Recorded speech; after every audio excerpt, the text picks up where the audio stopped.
Hello everyone, I'm Mike Turner from ADJ and I'm here at the SoundPro Experience Center, and we just want to talk about some of the latest innovations from ADJ, so let's go ahead and get started.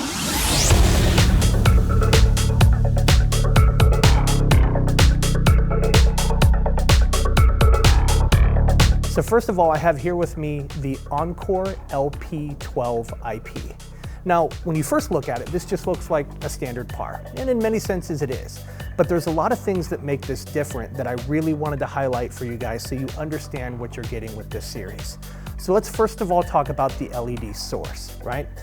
We have, in this particular unit, 12 20-watt RGBL LEDs. Now this is part of a series. We have a fixture that has 7 LEDs. You're seeing the 12 LED version, and then there's an 18 LED version as well. Obviously the different size will depend on your application and what you're trying to illuminate. But getting back to the LEDs themselves. So as I mentioned earlier, these are RGBL. Some of you are familiar with lime, some of you are not. But basically the primary colors that this unit uses to mix color are red, green, blue, and lime. And because these are 20-watt LEDs, if you do the math, that's roughly 5 watts per primary color, which is pretty powerful.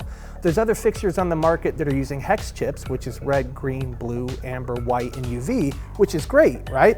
But the challenge is, if you have that same chipset, which has 6 primary colors, and in a same 20-watt LED driver, you're basically dividing the 20 watts by 6, whereas we're dividing the 20 watts by 4. So that's just some fun math for you to kind of understand how powerful this unit is. Now let's talk about the beam angle. Without any additional lensing, this fixture is going to have a 10-degree beam angle, which to some might seem pretty narrow.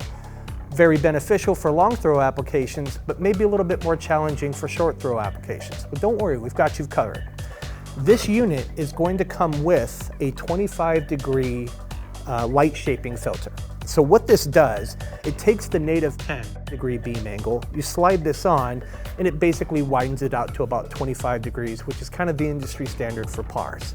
We didn't stop there. Now granted, this filter comes with the fixture, but for those of you who have different applications, maybe you need a wider throw, maybe you need some different type of throw.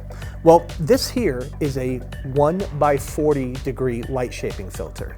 This is an accessory that you can buy along with this.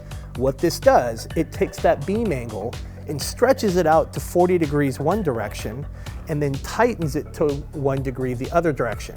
Which if you think about that, if you're using these for wall washes or anything of that nature, having a 1-degree beam go parallel up that wall and then a 40-degree wide, that's gonna give you an excellent uplight and create a lot of options for you with very minimal light spill on areas that you're not trying to illuminate. Now let's talk about the most important part about this, the lime chip, right? Well, what does that really do? Well, when I talk to people about pars, they want it to wear 2 hats, right? They want it to do very bright, vibrant colors, but at the same time, they also want it to be able to mix a very good white tone. And as we've learned through the pandemic, there's more than one color temperature of white that looks good or doesn't look good on camera, and sometimes the attributes of your room are going to contribute to what white balance you're going to want to use. So with that being said, the addition of lime not only allows you to mix virtually any color temperature of white, but it also will help you get a very high CRI, which is color rendering index, which is very important if you've got anything really colorful on stage that you want to preserve how the color is being viewed on camera. So I know that's a bunch of info for you, but let me just go ahead and kind of go through the colors and kind of show you how this works. So right now I'm using one of the pre-mixed colors on the white channel, which is a 3200 Kelvin. But of course, let's go through the primaries. So here's my red, here is my green,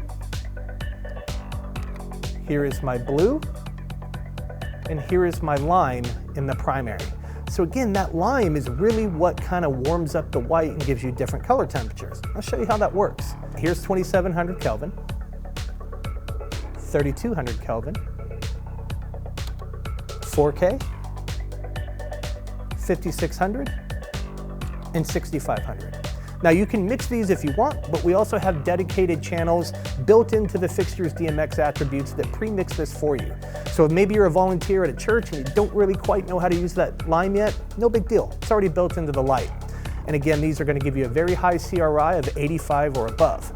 Now, if you notice when I mentioned the name of this fixture, IP was at the end, which stands for IP rated. Don't let that alarm you. I sell a lot more of these units for indoor applications than I do outdoor. Now, although this fixture can stand up to water, rain, dust, snow, you name it, it can handle it. But the main reason why we went with an IP rated fixture is that allows us to use these heat sinks to dissipate the heat from the driver itself, which allows us to use very, very small, quiet fans, which makes this fixture virtually silent for any theatrical application. Whether it could be a small black box theater or a large proscenium, it doesn't matter, you're not gonna hear any fan noise. So again, guys, I'm Mike Turner with ADJ. It's been a great time here. Just wanted to touch base with you and give you a little bit of information about the Encore LP12IP, and we'll see you again soon.